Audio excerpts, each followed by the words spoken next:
اللي تكتشف ندالته في الحياة ده سيبك منه، ده مش سند ولا هيبقى سند ولا هتخرج منه بخير. واحد مرة وانا في أزمة، أشد أزمة مادية في حياتي، متصل بيا الكلام ده من 20 سنة ولا حاجة، يقول لي الفلوس في الدولاب. الفلوس في الدولاب متدفية، والله العظيم الفلوس في الدولاب، قول لي بس لو أنت عايز أي حاجة الفلوس في الدولاب. لا لا، الراجل يروح خد يا عم ال 5000 جنيه دول، طب أنا مش محتاج. ما هو لازم أقول لك مش محتاجه يعني.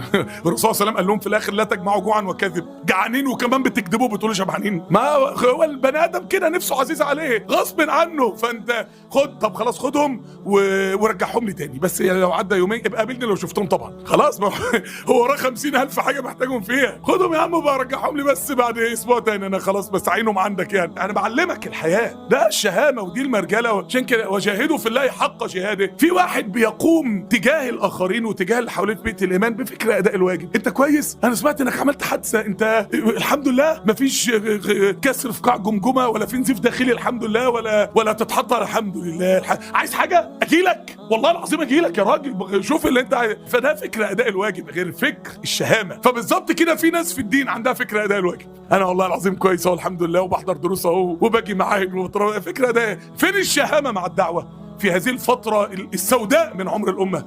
فين الشهامه مع نصر دين الله سبحانه وتعالى؟